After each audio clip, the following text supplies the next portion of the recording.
Municipal elections పై సిపాక్ survey సంచలన ఫలితాల వెల్లడి.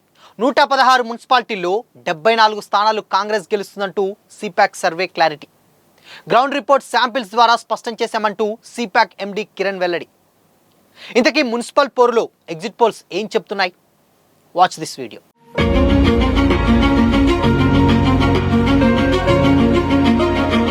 నమస్తే, వెల్కమ్ టు దిశా టీవీ.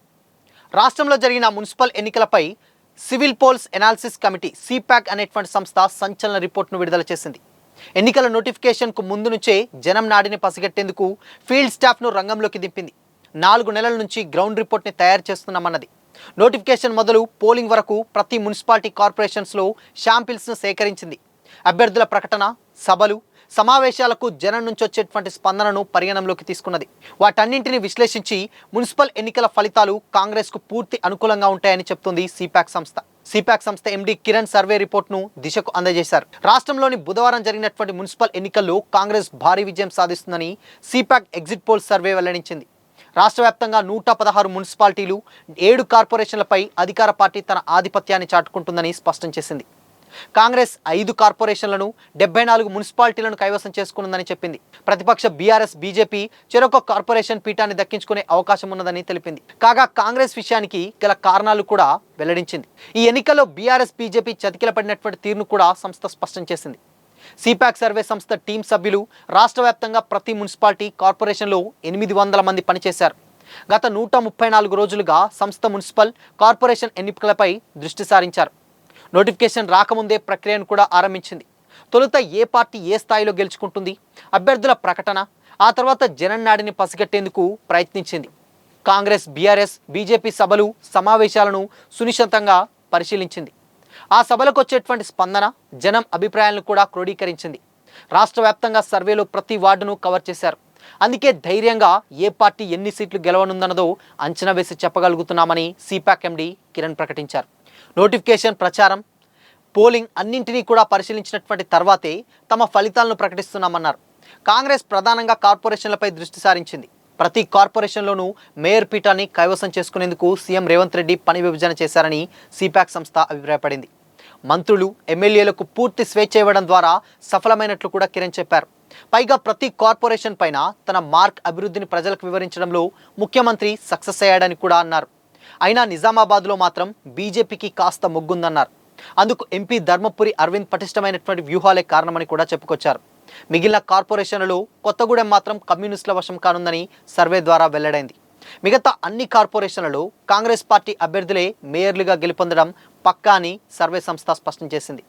అయితే సాధారణంగానే అధికార పక్షానికి కాస్త మొగ్గు ఉండటం గత స్థానిక ఎన్నికల ఫలితాలను బట్టి స్పష్టమవుతుంది.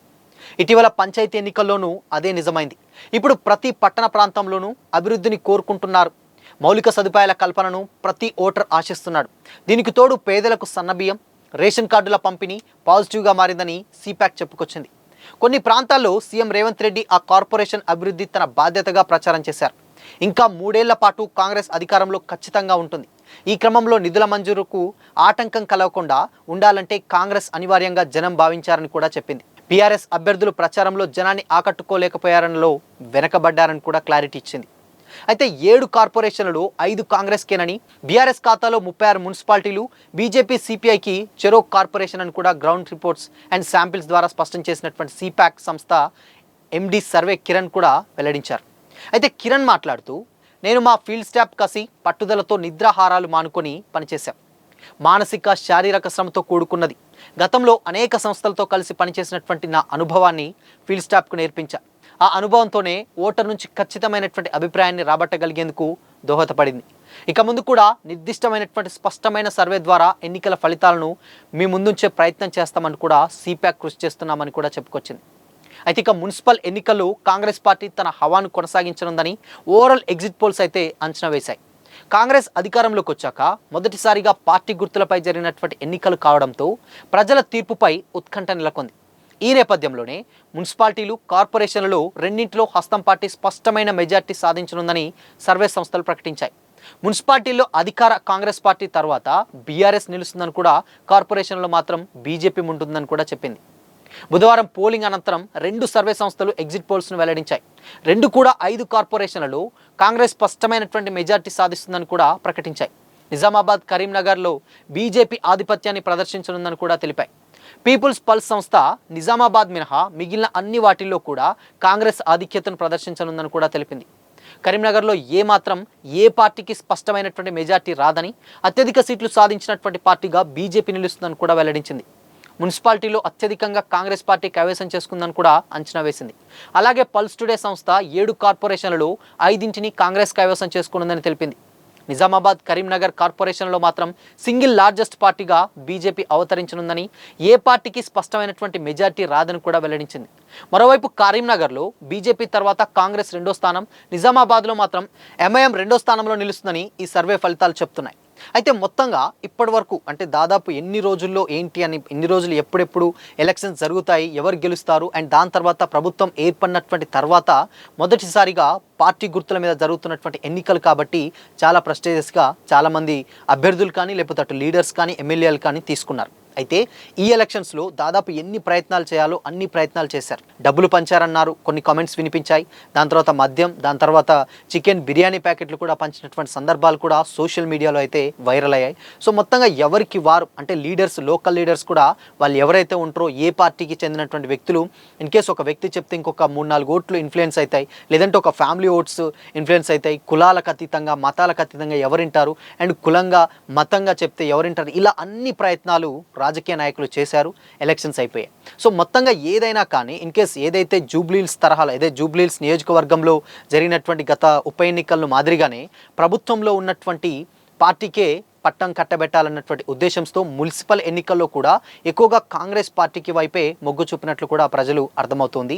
సో ఏదేమైనప్పటికీ ఇక్కడ ప్రతిపక్షంలో ఉన్నటువంటి బీఆర్ఎస్ మాత్రం కనీసం ఒక్క సీటు కూడా గెలుచుకునేటువంటి ప్రసక్తి లేదంటే కార్పొరేషన్లు నిజంగా ఆశ్చర్యం కలిగించేటువంటి విషయం.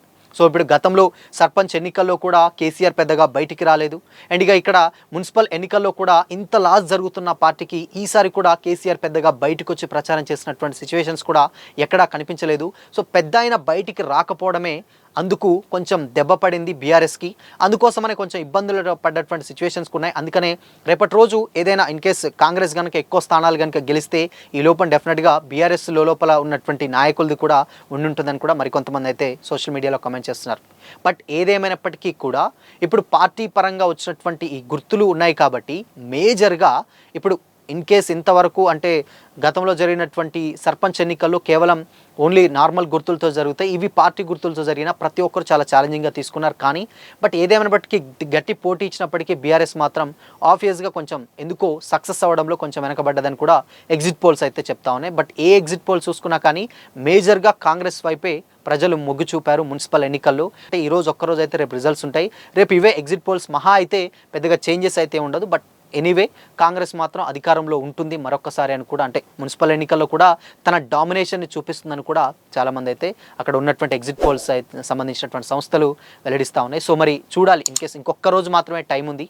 ఈ ఒక్క రోజులో మేబీ అది ఇంకొన్ని గంటలు మాత్రమే అని కూడా చెప్పొచ్చు. ఆ గంటల్లో కూడా ఎవరు గెలుస్తారు, ఎవరు ఓడిపోతారు ఏంటనేది కూడా మరికొన్ని గంటల్లో అయితే ఒక క్లారిటీ అయితే రానుంది. బట్ మేజర్గా ఎగ్జిట్ పోల్స్ మాత్రం ఎక్కువగా కాంగ్రెస్ వైపు మొగ్గు చూపాయి అనడంలో కూడా ఎలాంటి డౌట్ లేదు. సో పూర్తి ఆధిపత్యాన్ని కూడా కాంగ్రెస్ చూపించిందని కూడా చెప్తా ఉన్నారు. సో మరి రేపు మున్సిపల్ ఎన్నికల రిజల్ట్స్లో ఏ పార్టీకి ఎక్కువ సీట్లు వచ్చేటువంటి ఛాన్స్ ఉంది, మరి మీ ఒపీనియన్ ఏంటి కామెంట్ చేసి చెప్పండి.